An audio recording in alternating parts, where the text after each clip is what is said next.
I think that a lot of creators are afraid to show up with confidence, but you have to remember like a brand is asking for a spot on your page. Like you are the one who's put in the work in developing this audience. You are the one who has got these people who have rallied behind you and have found value in the content that you're providing.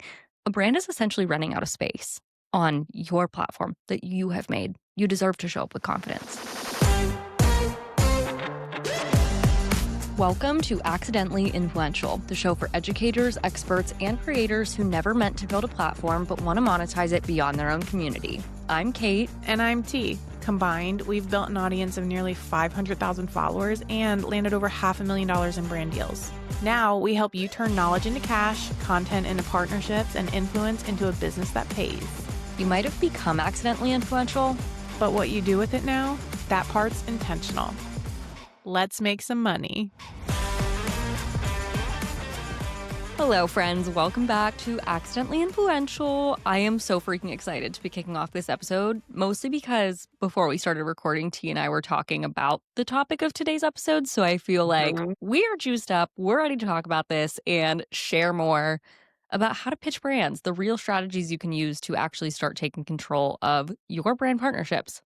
Yep. I feel like this is just such an over complicated or undercomplicated thing that people make. Like we're either overthinking it to the point that we're just like not pitching and we're afraid, or we're underthinking it and we're softball pitching completely the wrong way and not landing any brand deals. And so if you've ever like sent a message to a brand and never heard back, if you've ever, typed out some sort of pitch and just felt like, get that cringe feeling like, can I really send this? Or, if you just don't pitch altogether, this episode, it's literally designed for you. So, if you want to have brand partnerships, like pitching is it's a non-negotiable. Like you need to be able to pitch yourself. And I feel like the episodes that have led up to this episode were like preparing you to be able to pitch really strongly and come from this position of like, okay, I'm confident in the value that I bring. And so this is going to be, the little cherry on top today. So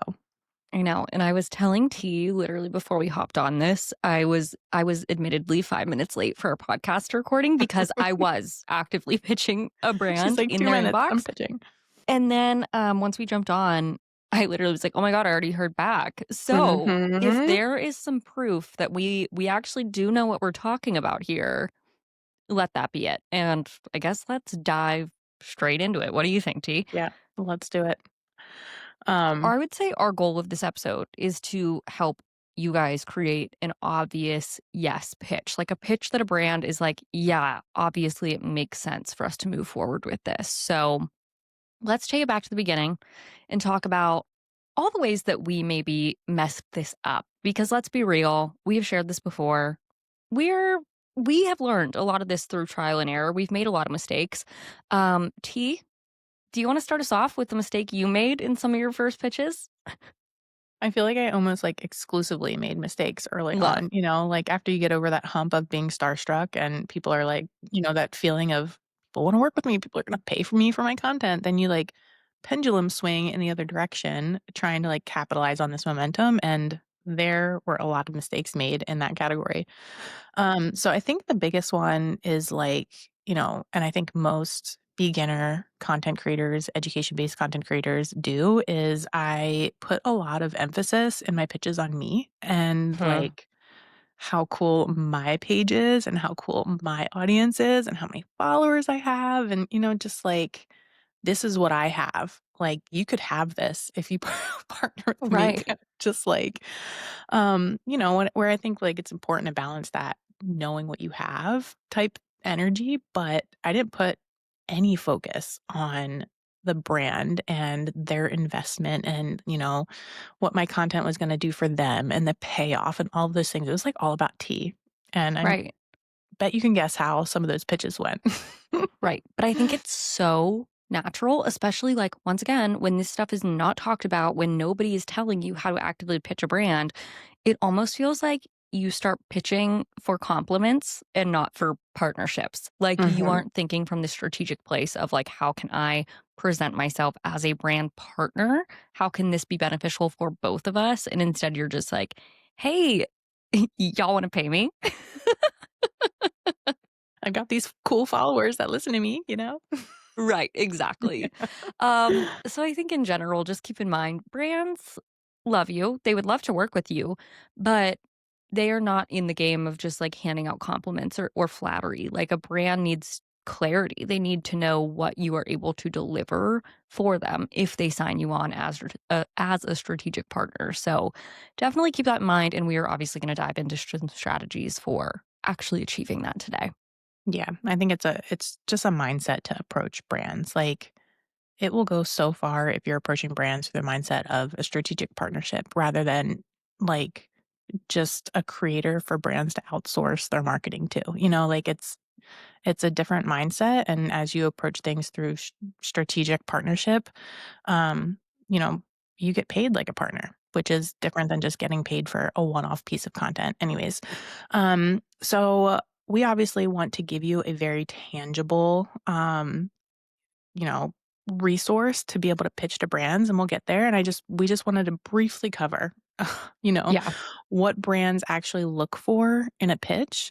Um, we're not going to go super in detail on these quick bullets because we're going to get into the meat in a second, but just high level.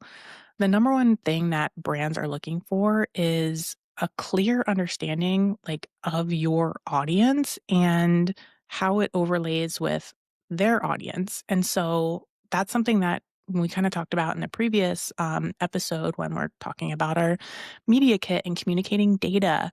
Um, in your pitch, being able to communicate who your audience is, how it overlaps with their audience and their goals as a business is really, really important, and having that alignment. The second thing that we need to pay attention to is social proof. Like, as an education-based content creator, you know that you have trust with your audience. You know that you have authority. You know that, you create conversions in your business, but a brand doesn't know. They don't know anything about you. They can see your follower account and you don't have to tell them your follower account. Like that shouldn't be like the focus of your pitch. What we need to be able to communicate is, you know, that social proof of trust and authority so that your audience is valuable to them.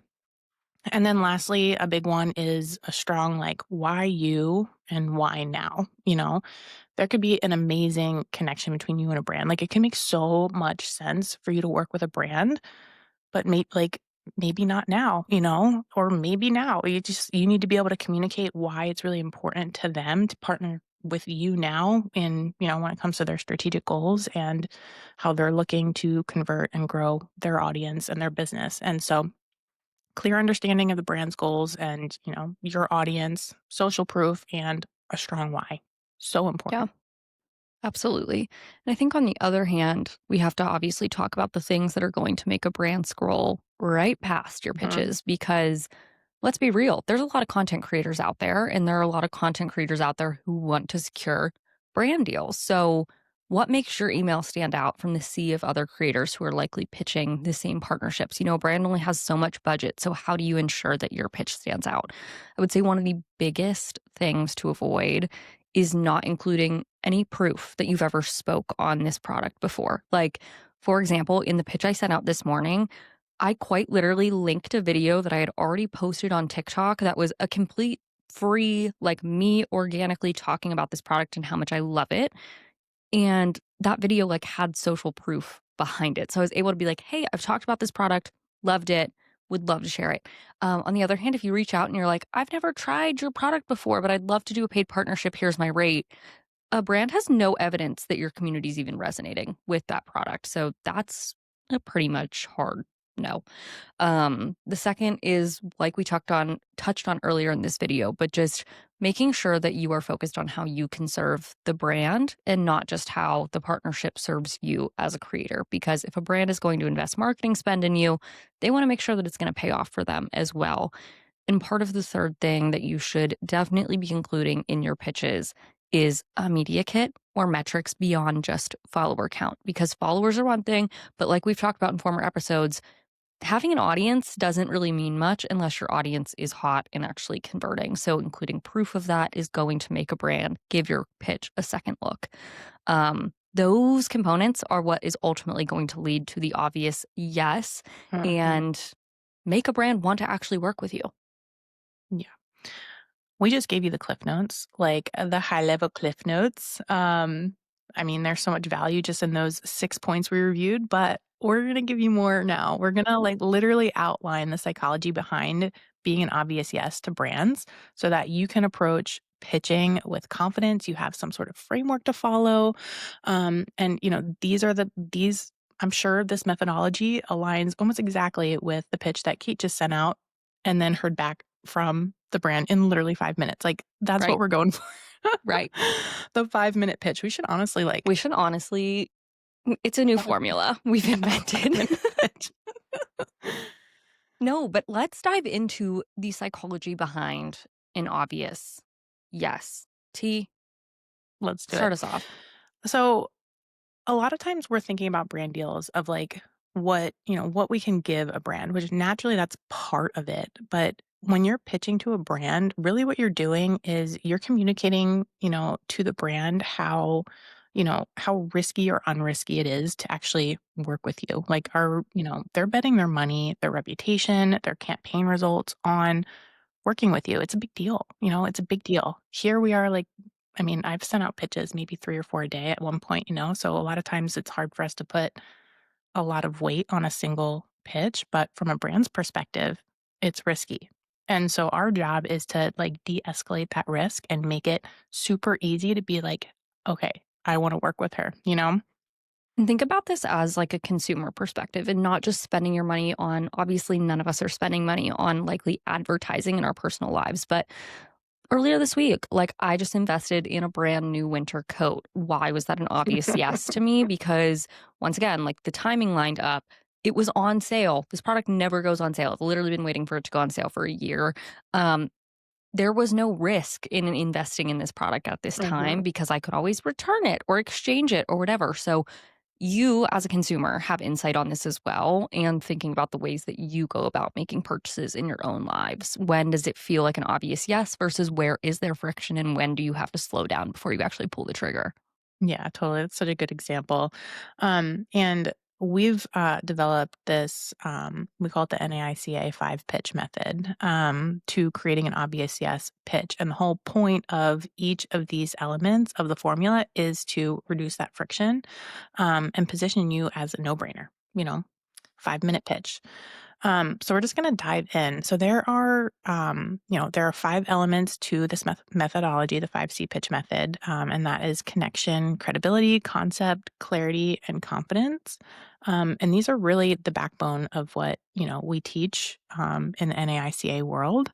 And so basically, if your pitch checks these 5 boxes, you are heading in the right direction for an obvious yes. So, Kate, you want to kick off with the first one? Yeah, let's talk about connection. Obviously, as human beings, we thrive on connections. We thrive on social connections. Part of what we talk about at NAICA is embracing the social piece of social media. And so when we talk about connection, we are really talking about leading with a shared purpose. This is essentially you being able to communicate with a brand how the brand that you've been developing aligns with the target audience that this brand is also trying to reach. Totally. And like you want to think about your pitch almost like how you think about creating social media content.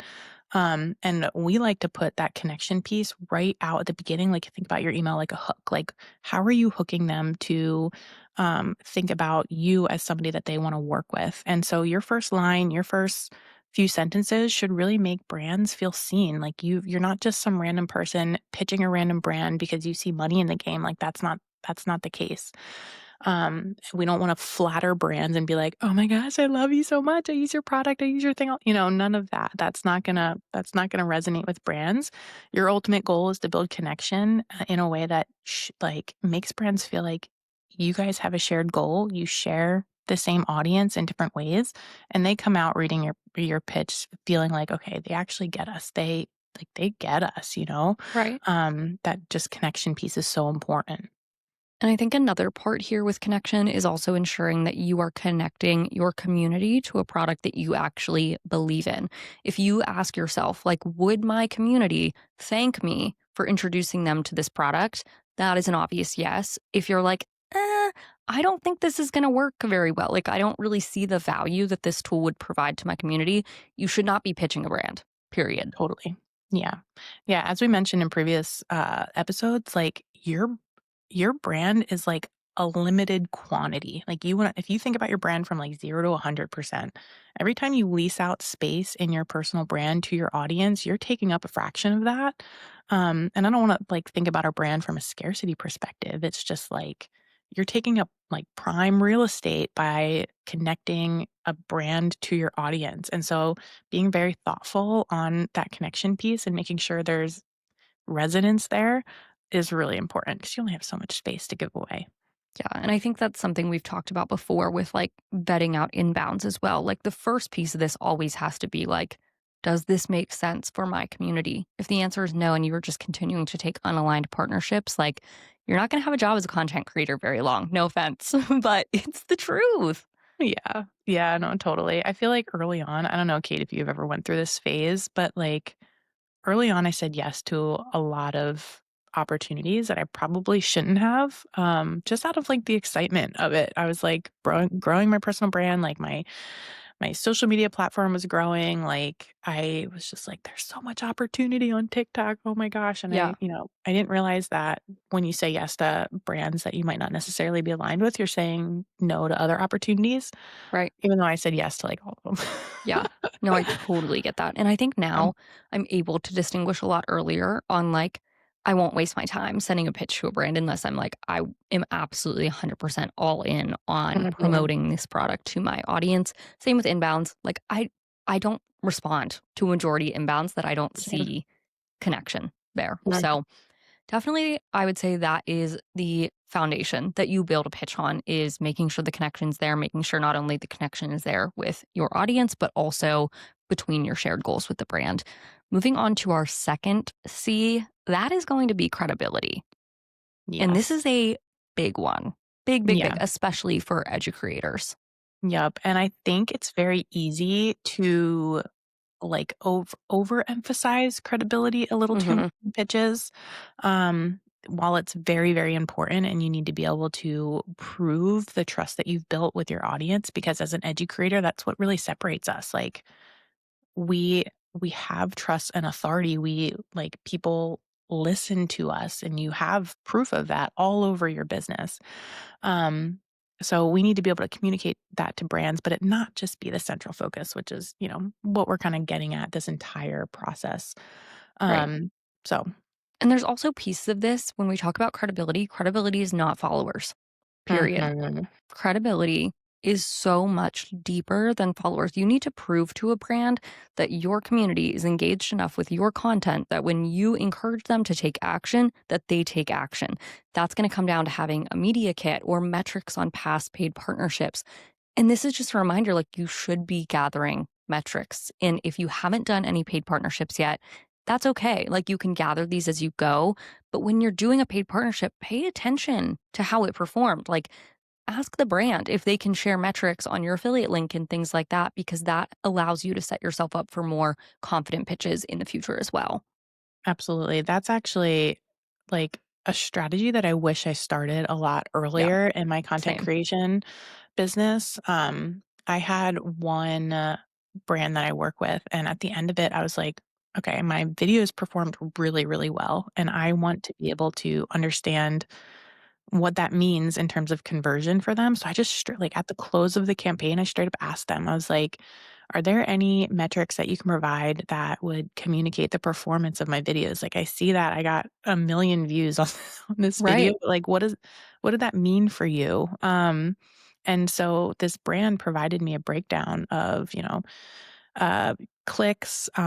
They provided me how many signups, free signups there were and how many right. converted into paid signups. Yeah. And it was very eye opening to me as a business owner, like, in terms of understanding the value that my content's bringing to a brand.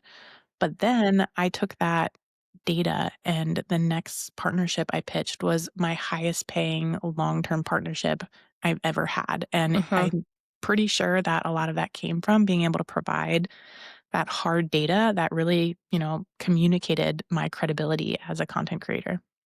And I think when we talk about Once again, the point of this episode is figuring out how do your pitches stand out from a sea of content creators who are pitching for the same, there's only limited budget. Like, how do you get a brand to say this creator's different? I think when you're really looking at the metrics or you're able to provide that, that's something that 95% of content creators are not doing. It also sets you up as a long term partner because it shows that you are really paying attention, not just to, okay, the check cleared and I got paid, but like, did this partnership make sense for the brand as well? Totally. And before we move on to the third one, I just had a call with a brand yesterday. Hmm. Um, and a comment that he made was like, I don't hear influencers talk the way that you're talking. I don't hear influencers use the verbiage that you are using and reference the data that you are using. He might not have had like a true understanding of the influencer world and what those data points mean yet, but the fact that I was communicating like through that language and an understanding of my data and understanding of, just the content creation world and ROI for brands, like really stood out to him. And he's talked to a lot of influencers in the past. And so that just spoke volume to me because, that's definitely a gap in the influencer space or educator space. Right.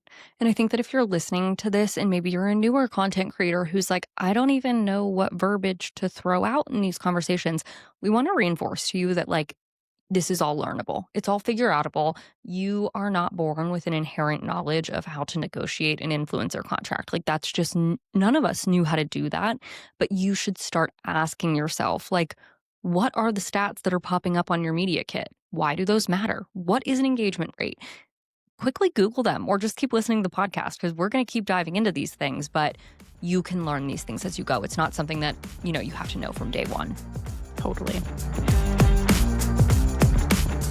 We talk a lot on this show about taking yourself seriously as a creator, and that means setting yourself up like a real business. That's why we're really excited to be partnering with Taylor Brands. They're an all-in-one platform that helps creators and entrepreneurs like you and me form their LLCs and get their business organized. When Chi and I decided to make Not an Influencer Creator Agency official, we actually used Taylor Brands to form our LLC, and the process was honestly so simple. We were able to file from our laptops at home in like less than an hour. They walked us through the entire process step by step, and we were able to track the status of our filing right from within our Taylor Brands dashboard. Taylor also offers additional services like helping you get your EIN or set up your business bank accounts, so once your LLC is filed, you've got what you need to keep moving forward. Plus, tools like their finance manager can help you track your income and expenses as you grow, which, let's be real, is the part most creators avoid. If you're a content creator ready to treat your platform like a business, search Taylor Business Builder to get started today.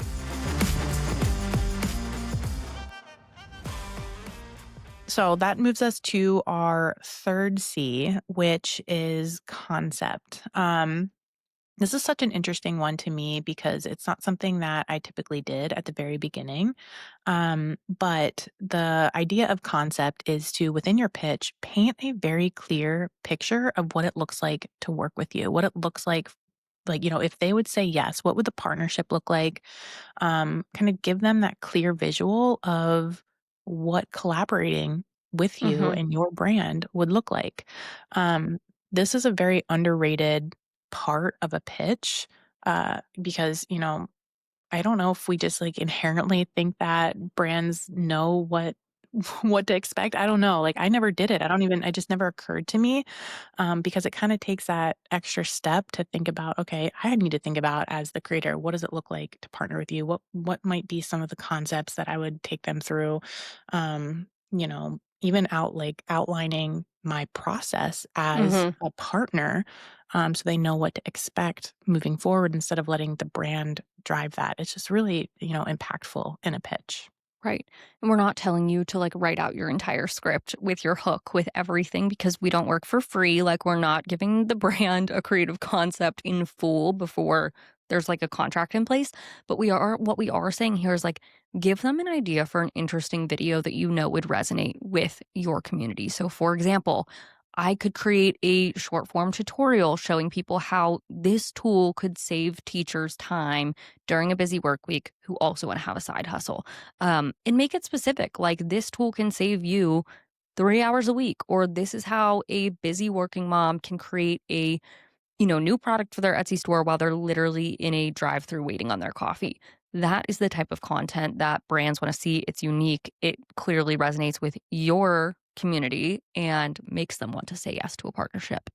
Totally. Yeah, and to take it one step further, not to overload you, it's like a million things to do, but, part of, like, we have the data analytics part of our media kit, but then we also have, like, examples of our work and examples of our content, and so if you have examples that, types of content that it might not be the exact piece of content that you would use for a brand, but hey, this is the hook. Hey, this is the like teaching flow I could take it through that and direct them to that part of your media kit so they can actually see examples would go Right. a really long way.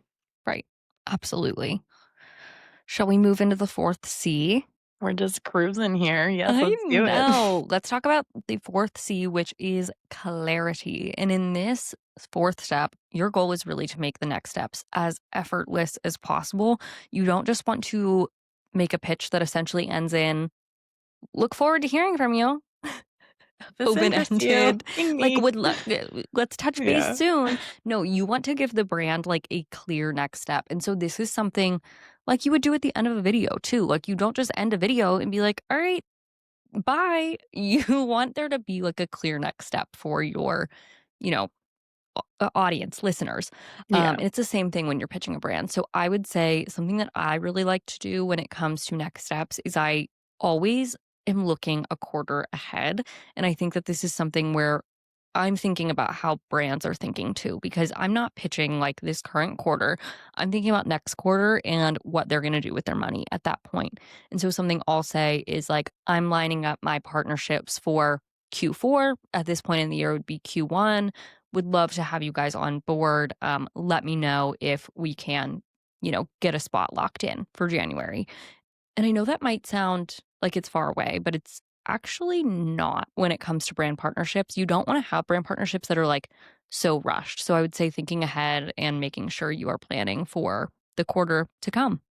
Yeah. That's such a good point. And honestly, like that that brings so much credibility too. Yeah. Like that directness and that Yeah. like future focus, especially if you understand kind of like the flow of business and how like, what brand's entire year looks like instead of just like this part, no, Correct. you can speak to that in terms of your pitch and just like honestly, you saying that direct statement, I'm like sold, Kate. Like obviously you're thinking about things from a strategy perspective. That alone is going to set you apart from so many people that are pitching. Yeah. And I think also from like a brand's perspective, when I phrase it from like, I'm booking my Q1 partnerships now, it kind of gives them a little bit of like, "Oh, like, this girl isn't just available, like, when we wanna work with Mhm. her." It's like they kind of have to work a little bit more on my schedule, and you're not doing it in a rude way or, like, a way that creates false scarcity. It's like, "No, that's my legitimate process." Like, I am always thinking a quarter ahead, and once again, there's only so much space on my content calendar that I can give to brands, so if you want to work with me, we've gotta start thinking about those partnerships now, and I mean, I already have partnerships locked in as far as January of next year. It's October. And I'm not talking one brand. Like I don't have a one-off video booked. Like I have multiple partnerships, multiple contracts signed for videos that I will be doing in January of 2026 and it is October Yep. 2025 right now. Okay? Queen. Like think ahead. Think ahead. And if that Yeah. sounds crazy to you, yeah, it sounded crazy to me like 3 years ago too, but Mhm. this is the way it works. This is how Yeah. you start thinking about content creation as a business. Yeah. And like I know this is deterring from like, clarity in general, Right. but like you there's strategy involved in pitching and working with a brand and like you as the content creator you're not just somebody that's coming in and just like creating a video or two like Kate knows that multi videos across a span of time is what is going to be the most beneficial position for a brand to her audience and so that becomes part of the pitch like outlining what a strategy I mean not initial pitch but like partnering with brands outlining what that strategy looks like and positioning yourself, like we said a million times, as a strategic partner because we know that one-off videos don't do anything for a brand. It's just like, it feels good to get it out there. You feel like you're checking a box, but that's not the case. And Kate's done a very stellar job at positioning herself as a strategic partner. Um, and communicating to brands how impactful it is to have multi video campaigns over a span of time. It's just so good. Thanks for the compliment. Kate just did so Oh good. my I'm just so gosh, proud of you, my girl. hype woman. Um, no, but I think that brings us to the 5th C, which is Mhm. confidence. And I think this is honestly something that so many content creators struggle with. Once again, because when there's a lack of information, you have no idea you feel like you have no idea what you're doing. You feel like the brand has all the power, and that's not reality. You as a content creator should be able to come to the table with confidence, knowing the value that you bring and be able to communicate that effectively with the brand you're pitching yourself to. Totally. And I mean, I think that you're like getting this out of all of the steps we went through, but confidence just communicates that you have experience. And brands like, I've actually worked with a lot of brands that have absolutely no idea what they're doing in the creator space. Like, it always blows my mind because it's always very easy to feel like we don't have a lot of information or we don't have enough experience or we don't have enough examples in our portfolio. And then like I go and pitch to partner with brands that are like already kind of a part of my personal brand and they don't know what they're doing Right. But I mean, remotely. think about that from like a realistic standpoint. Like the majority of people who work on a marketing team or even influencer managers, like they're not often content creators themselves. And we've talked about this in former episodes, but I want to work with brands who trust my expertise as a content creator, who give me creative freedom to create content that aligns with the audience that I have built myself. And so I think that a lot of creators are afraid to show up with confidence, but you have to remember like a brand is asking for a spot on your page. Like you are the one who's put in the work in developing this audience. You are the one who has got these people who have rallied behind you and have found value in the content that you're providing. A brand is essentially running out of space on your platform that you have made. You deserve to show up with confidence. Yeah. It's just so funny because that brand that I talked about, how I had a call yesterday, showed up and literally told me like, "You know your audience better, you know the industry better, you know what content resonates better, like, go. Do your thing, Hmm. queen," and it was Yeah. just like, you get it, and you're not always gonna Right. run into those situations, No. but for the sake of your personal brand, for the sake of your audience, like, you could spearhead those conversations, set the boundaries, and be like, "You know what? I think while that's great idea for that Hmm. video, like, I genuinely think this is the strategy to take, knowing what I know about your strategic goals as a brand, knowing what I know about my audience and what resonates with them, this is what is going to be most effective and provide the most ROI for you." And, like, show up with that confidence based off of what you know about, your audience and the brand. Right. I think that's a part that like we've talked about red flags and green flags in partnerships, but like you want to find brands that trust you as a Mhm. creator. And when you approach these partnerships as once again partnerships and not just like, hey, I want to do a video with you, but actually like I want to partner with you. I want to make this mutually beneficial. It's so much easier to figure out when a brand is on board and actually is going to give you that level of creative freedom. Um, and I mean, I think we can both probably, I mean, I don't want to speak for you, but like I learned a lot of this from taking on partnerships where I didn't show up with confidence and where I let a brand maybe tell me how they wanted everything to fall into place. And then you end up with a video that one doesn't feel like you and 2 doesn't go on to perform, and Mhm. nobody actually wins in that situation because your audience hasn't resonated with it. The brand doesn't get the ROI that they want, and then nobody's happy at the end of the partnership. So, you gotta speak up and, you know your audience. Brands that are actually going to see benefit from paid partnerships also see the benefit in allowing you to make content that aligns with your community. Absolutely. That's such a good, yeah, and I've had those experiences, and you're having one of those experiences when you're creating a video and you're like, "I'm dreading sharing this with my audience." Like, I don't it just feels, like, not good. Yeah, no, Oh, 100%.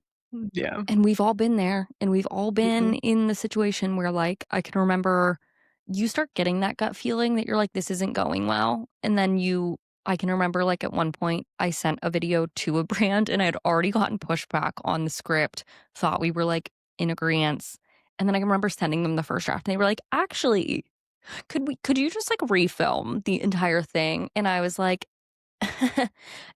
once again, live and learn because I would Mhm. never, if I started feeling those red flags early enough now, I think I would be able to communicate with confidence. Like, I think we're not aligned on this. Like, let's get on the same page. Let's jump on a call. Let's talk this through.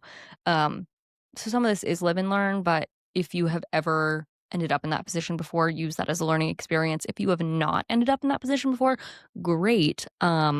You know, use these tips to make sure that that doesn't happen to you. Tune in to Accidentally Yeah, Influential. please learn from our mistakes. Ugh, No, that's so good. And just like just like one last thing to touch on this confidence piece, I just see like the ultimate goal when it comes to brand partnerships is longevity and sustainable partnerships over time. Like partners that keep coming back to you because you've created ROI for them. And so like making sure that we're, providing that ROI through through a strategy that aligns with our audience and aligns with with their goals is just so important because that's what's going to create partnerships that, you have videos booked out for the next 3 to 6 months already that have come back for multiple campaigns. And it all starts with really showing up confidently, like as a partner to create the best strategy for the brand and your own audience. absolutely. I think you nailed it, T. And so, should we Ooh. hit them with a little challenge Yeah, in the let's do it. because that's what we do here? Yeah. All right. So, your challenge this week is to pick one brand that you have already organically talked about on your pages with enthusiasm. We want you to find a brand that like you love recommending, you love using, and we then want you to use this framework and send them an obvious yes pitch. And if you're sitting there like shaking and you're like, I can't do that, Ready? I want to remind you that the worst thing they can do is not respond. Yeah, which will That's it. happen. Which will happen. It's happened to all of us. Mhm. So who cares? Put yourself out there. I mean, I don't know what else to say besides like, yeah, it sucks when you get rejected. It doesn't matter what you're doing, whether you're asking someone out on a date or you're pitching a brand. Like rejection is part of the game though. Mm. So Yeah, and send the freaking pitch.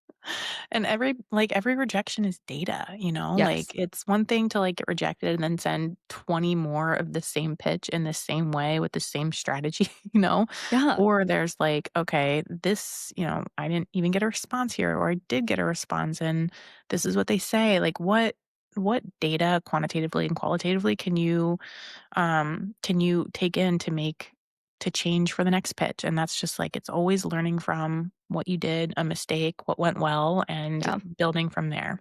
And you literally have no idea. Like, I can remember I have sent pitches to brands that I'm like, I don't know if this is going to fly. Like, I really don't know if this Mhm. brand is going to be interested in working with me, but it's a tool that I like really, really like, or it's a product that I really, really like. You would be shocked, even if you don't initially hear back from a brand. Like, I have heard back a year Yeah. later from a Yeah. brand who's like, Such a "Oh good my point. god, just saw this. Mhm. Yeah, we're obsessed. Would love to work together." You never know. So just start putting it out there and just because it's a no or it's a no response doesn't mean it's a no forever either. Totally, totally. And on the note of your challenge, if you guys do pitch a brand using the 5C methodology and you post your brand video, you guys better tag us so we can engage the crap out of your brand Yes, video. please. We'll share Please. it, we'll like it, we'll engage with it. Just like please tag us. We want to like hype you up and just, help you get that bag. Yes, that's what we're here for. That's what we're Yeah. here for. From the bottom of our hearts, thank you guys for all your support on the podcast so far. We are having so much fun with this. We're navigating like the technical side. The Sorry about that audio, guys, on the audio left. quality side of things. We're learning how to like I mean, like talking to each other normally feels so natural for us, but I feel like Yeah. when you jump on a camera and you're trying to like film it, all of a sudden Yeah. we get those like initial nerves that come with creating content. So, seriously, thank you for being on this journey with us. We are coming back next week with quite possibly one of our juiciest episodes yet. We're talking money, we're talking rates, we're talking about the things that we actually know you guys want to talk about. And so, can't wait to see you there. If you enjoyed this episode, leave us a review, share it with a friend. email us and let us know what you think. Leave a comment on our social media. Any of that engagement helps so much. And you guys mean the world to us, and we're so glad you're here. Thanks, guys. See you guys next week. Bye.